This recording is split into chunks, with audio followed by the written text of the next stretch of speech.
Your Baby, Your Birth by Hollie de Cruz. Read by Hollie de Cruz. Introduction. My path to hypnobirthing. If somebody had told me years ago that I would be a hypnobirthing teacher, writing a book about childbirth, I would never have believed them.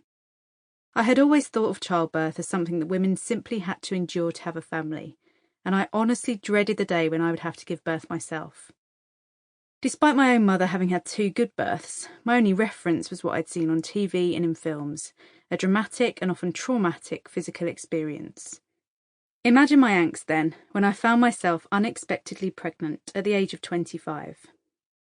At this point in my life, I was working for a busy corporate design agency. The environment I worked in was male-dominated and very demanding. I enjoyed my job, and I enjoyed my busy life in London. I went out a lot and babies were definitely not on my radar. When I found out I was pregnant, I won't lie, I was terrified. For the first 3 months, at least, I buried my head in the sand completely, as I think many women do. When you don't yet have a bump, it's easy to detach yourself from the idea that there's actually something growing in there, something that you're going to have to get out, and that's definitely what I did until my bump started to show at around 4 or 5 months. Around that time, I decided I should probably start turning my attention towards the birth itself, so I started watching horrific birth videos on YouTube. A word of advice, don't do that. In hindsight, it wasn't a smart move, but at the time, it was my way of anticipating a worst-case scenario outcome.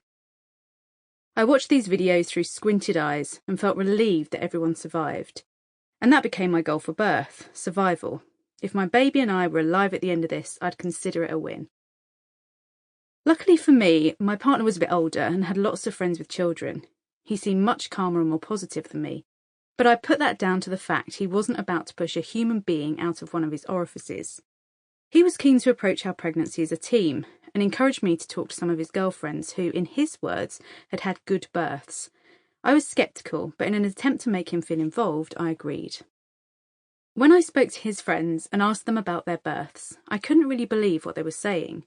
They described their births as peaceful, calm, romantic, not words I had ever associated with birth before.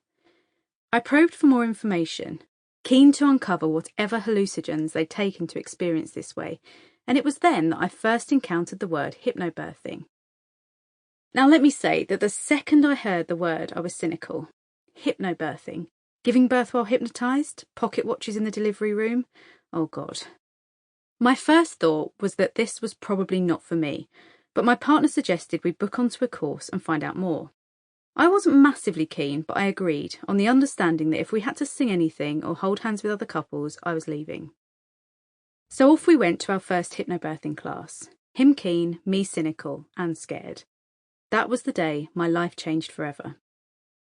The thing I found most surprising about the course, right from the off, was that it was largely based on science and logic. We were taught about the female reproductive system and how our muscles were designed to work during the process of birth. This was a revelation to me. I realised I didn't know any of this stuff. Why? How are we not teaching girls about what their bodies do in mainstream education? It's a question you don't really ask until you realise how little you know about your own reproductive kit. And then we learned about the hormones of birth too. It was enlightening to learn just how capable the system we have in place really is. I learned more about the female body on a 10-hour hypnobirthing course than I had acquired in my whole life up to that point. And so the shift in my headspace had begun. In just a few weeks, I had gone from being terrified about birth to being genuinely excited that I was a strong woman, capable and ready to bring my baby into the world in a calm and empowered way. We'd also begun to really approach the birth as a team. Rather than it being something that I was going to do while my partner looked on helplessly, this was going to be the most intimate and loving experience of both of our lives, and this was a big factor in us deciding we'd like to have our baby at home. I'm not suggesting you should all have your babies at home, but I'm saying this because I can't emphasise enough how much of a turning point this was in our pregnancy. Rather than viewing birth as an overly medicalised procedure that could only take place in a hospital, we were suddenly talking about birth in a positive way, going to appointments together, practicing our breathing, massage and relaxation techniques in the evening, making a playlist for our baby's arrival, and generally connecting more as a couple and as parents-to-be. It was the most Sample complete. Ready to continue?